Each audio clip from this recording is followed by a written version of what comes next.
Assalamualaikum warahmatullahi wabarakatuh. Selamat datang di channel Rocky X, gudangnya cerita horor, baik fiksi maupun true story. Dukung terus channel ini dengan cara subscribe channel Rocky X, like video ini jika kamu menyukainya, dan share ke teman-teman kamu yang suka cerita horor dan misteri. Tanpa berlama-lama lagi, mari kita mulai kisah yang akan menggelisahkan malammu.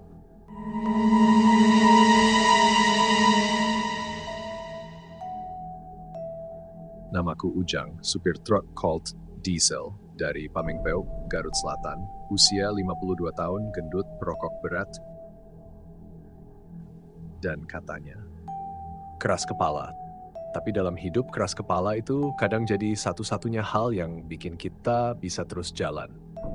Sudah lebih dari 20 tahun aku ngangkut hasil tani dari kampung-kampung pesisir ke Cikajang dan Garut Kota. Tapi malam ini beda. Entah kenapa, hawa dari sejak siang terasa ganjil, terlalu hening, terlalu dingin. Dan jalur yang akan kulewati malam ini adalah jalur yang paling kuhindari bila bisa, yakni jalur Gunung Gelap. Pukul 9 malam, aku sampai di tempat pemuatan. Tak jauh dari pasar Pamengpeuk, para petani sudah menunggu. Cabai rawit merah diikat dalam karung plastik besar, pisang digantung di tali rafia, jagung masih segar dari ladang, pepaya dilap pakai kain bekas agar tak memar, jahe ditaruh dalam keranjang anyaman bambu, semua ditata dengan hati-hati ke dalam bak truk. Rem tangan, cek mesin sebentar. Lalu seperti biasa aku taruh 5 bungkus rokok di dashboard. Bukan buat gaya, tapi aku tahu dalam perjalanan seperti ini bukan cuma fisik yang harus siap, tapi juga mental. Keneku Deni baru datang 5 menit sebelum berangkat, masih muda, baru 19 tahun, semangatnya besar. Tapi malam ini dia kelihatan lebih banyak diam. Pak Ujang, katanya pelan, sambil bantu ngunci terpal. Beneran kita jalan malam ini? Aku pandang dia sebentar, matanya ragu. Kupu-kupul pelan pundaknya. Cabai nggak bisa nunggu pagi, Dan. Pasar Cikajang udah nunggu, lagian kita nggak sendirian. Saya dengar jalur ke Gunung Gelap suka ada gangguan. Aku tak langsung jawab. Kupandangi langit. Bulan separuh menggantung redup. Suara ombak dari pantai Cijayana terdengar jauh, seperti bisikan. Udara terasa aneh, lembab dan berat. Kami mulai jalan pukul 10:30 malam. Lampu truk menembus jalanan gelap Pamengpeuk. Rumah-rumah kecil tertidur, warung-warung tutup rapat, jalanan sepi. Hanya kami, truk, dan suara jangkrik. Pak Ujang, bener gak sih dulu ada supir yang hilang di jalur ini? Temen bapak dulu, tahun 99, namanya Wawan. Satu malam dia bawa truk penuh pisang. Gak pernah wait sampai ke Cikajang. Truknya ketemu 2 hari kemudian di jurang, tapi orangnya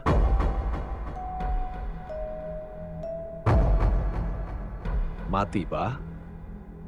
Gak tahu, tapi warga bilang kadang suara klakson truknya masih suka terdengar tiap malam Jumat Kliwon di tikungan keempat Gunung Gelap. Kami masuk kawasan perkebunan. Jalannya makin sempit dan terus menanjak. Deni mulai diam. Udara di dalam kabin makin dingin. Aku menyalakan rokok, membiarkan asapnya memenuhi paru-paruku yang sudah terbiasa. Pak, hawanya beda ya, kayak lembab, tapi bukan karena hujan. Aku mengangguk. Artinya kita udah makin dekat ke Gunung Gelap. Deni menatap ke kaca samping, lalu buru-buru menutup jendela. Tadi kayak ada bayangan jalan di samping, Pak. Dari jauh, kulihat tikungan menanjak mulai muncul. Kabut turun perlahan dari lereng, seperti kabut yang menyambut. Suara mesin truk makin berat. Aku turunkan gigi ke gigi 2. Tepat sebelum masuk tanjakan panjang, kami melewati pohon beringin besar, berdiri sendiri di tengah tanah lapang.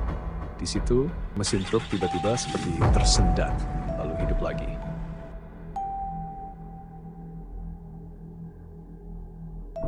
Pak, kayak ada yang narik muatan barusan. Aku hisap rokok lebih dalam. Mataku tak lepas dari jalan. Dari sini kita nggak boleh banyak ngomong. Fokus ke jalan. Jangan noleh ke belakang. Denny mengangguk mulai pucat, tapi dia tetap diam. Gunung gelap belum mulai menunjukkan wajah aslinya, tapi malah aku tahu ada sesuatu yang menunggu kami di atas sana. Kabut makin tebal, lampu truk hanya bisa menembus sekitar 3 meter ke depan. Tak ada suara lain, hanya raungan mesin dan derit roda menggilas batu-batu kecil di aspal yang terus menanjak. Pak, suara Denny hampir seperti bisikan. Ragu, tapi butuh jawaban. Pak, barusan kedengeran suara kayak petir, tapi langit cerah. Aku menyalakan rokok baru. Asapnya langsung memenuhi kabin yang dingin dan lembab. Itu namanya gelap. Bukan suara petir biasa.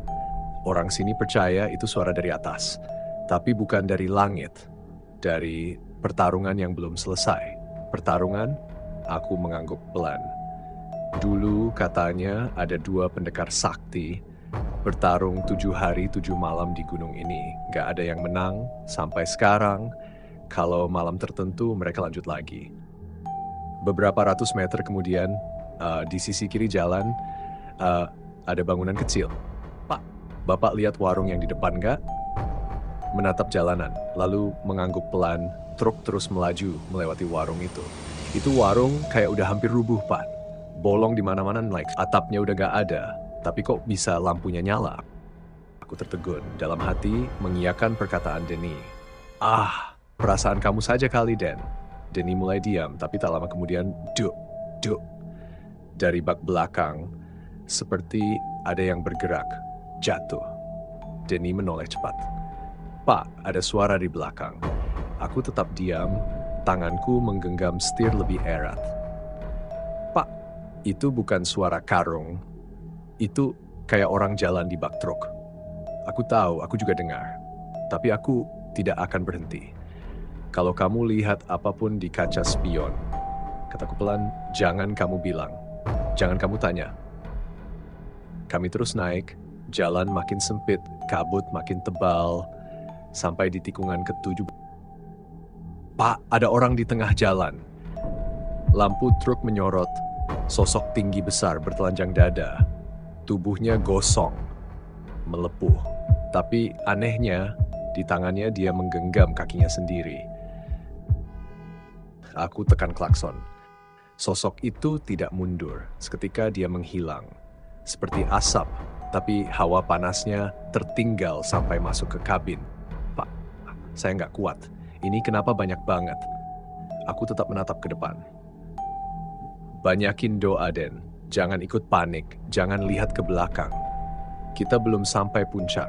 Denny menghapus air matanya yang mulai turun, tapi tak lama dia kembali bergetar.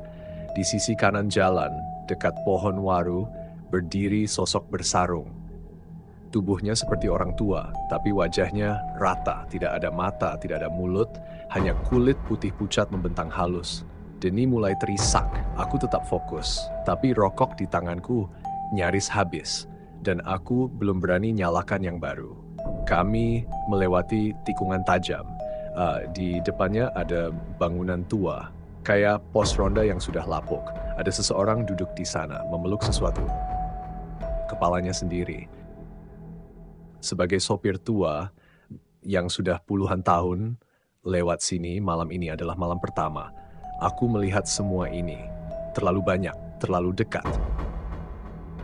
Tapi aku tahu aku tidak boleh berhenti. Pak, ya Den, Bapak sering ngalamin kejadian gini nggak? Aku hanya terdiam. Beberapa detik, ku biarin Henning menjawab. Nanti aja Den, ceritanya, kalau udah nyampe.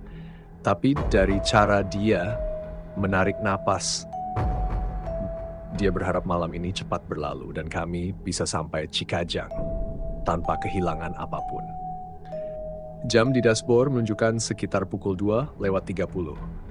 Kabut dari gunung gelap belum benar-benar pergi.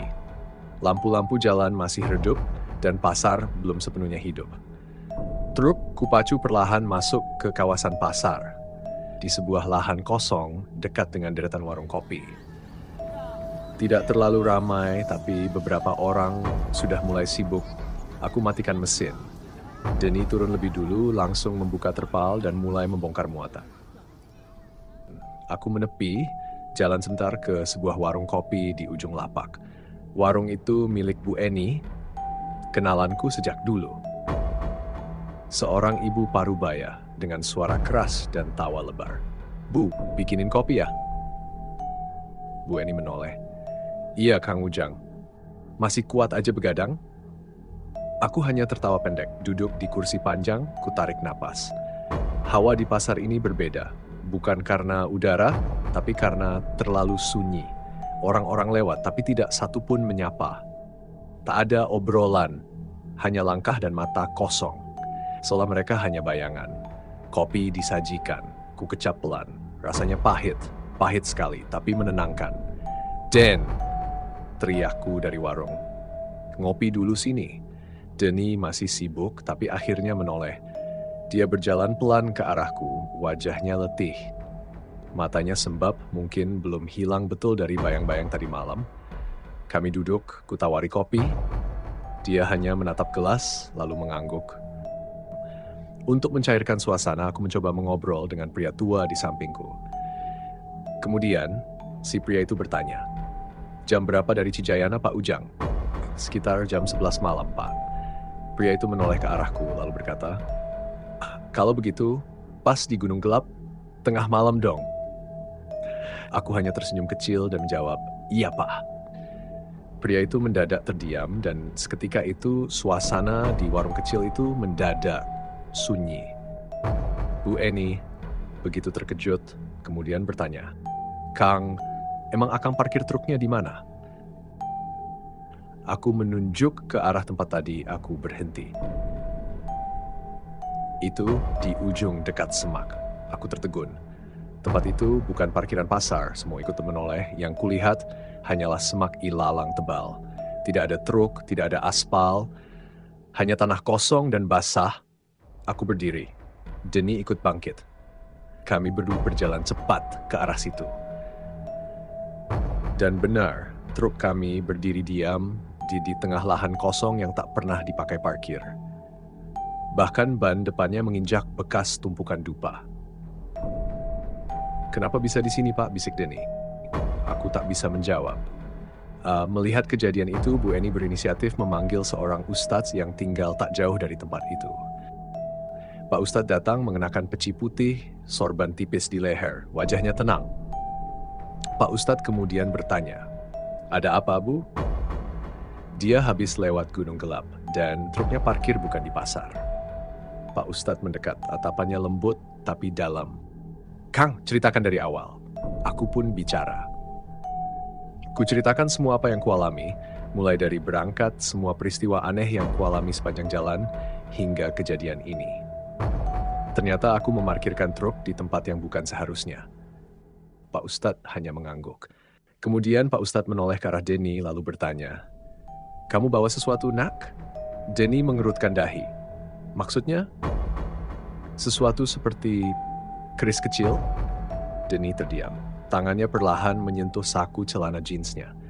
Ia keluarkan sebuah benda. Terbungkus kain lusuh. Kemudian Denny mencoba membuka bungkusan itu dan menyerahkannya pada Pak Ustadz. Keris itu kecil, berwarna emas, terdapat tulisan-tulisan Arab pada kerisnya. Pak Ustadz kemudian bertanya pada Denny, "Kamu dapat benda ini dari mana?" Denny kemudian menjawab, "Saya mendapatkannya dari kakek saya, Pak Ustadz. Katanya untuk pegangan saya. Saya sebenarnya juga tidak tahu fungsi dari benda itu. Namun, saya membawanya kemana-mana karena itu pemberian kakek saya."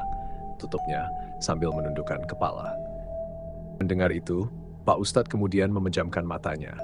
Bibirnya sedikit bergumam. Aku tidak bisa mendengar apa yang Pak Ustadz gumamkan. Setelah selesai membacakan doa, ia membuka matanya, lalu menoleh ke arah Denny. Lalu Pak Ustadz berkata, "Ini bukan benda biasa, Nak.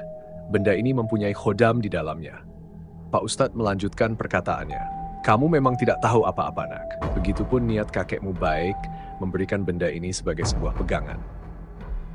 Tapi masalahnya, energi di dalam keris ini terlalu besar sehingga energinya bentrok dengan makhluk yang menghuni sepanjang wilayah Gunung Gelap. Jadi itu sebabnya kalian berdua mendapatkan teror selama perjalanan. Makhluk halus bukan manusia yang apabila tidak suka sesuatu bisa berkata langsung pada kita. Tapi mereka makhluk halus. Mereka memperingatkan kita dengan cara mereka, namun kita sendiri tak mengerti apa maksud mereka. Aku tercekat. Pantas, 20 tahun saya lewat situ. Sering lihat bayangan, tapi baru kali ini sejelas itu. Sebanyak itu. Pak Ustadz mengangguk. Kadang kita bawa sesuatu yang kita sendiri tak mengerti. Dan ketika bertemu dunia yang juga tak ingin diganggu, maka mereka bicara dengan caranya sendiri. Denny menunduk. Saya nggak tahu, Pak. Maaf. Aku menepuk pundaknya. Bukan salah kamu, Den. Tapi sekarang kita tahu kenapa semalam terasa begitu panjang. Kami berdiri bersama. Langit masih abu-abu gelap. Beberapa warung mulai membuka pintu setengah, tapi suasana belum benar hidup. Angin dini hari terasa seperti sisa nafas dari perjalanan barusan. Tapi dalam hatiku masih tinggal dan mungkin akan datang lagi saat waktunya tiba. Dan kami benar-benar akan menguji kamu dengan sedikit rasa takut, kelaparan, kekurangan harta, jiwa, dan buah-buahan. Dan sampaikanlah berita gembira kepada orang-orang yang sabar, yaitu orang yang apabila ditimpa musibah, mereka mengucapkan, sesungguhnya kami milik Allah dan kepadanya kami kembali. Quran Surah Al-Baqarah ayat 156.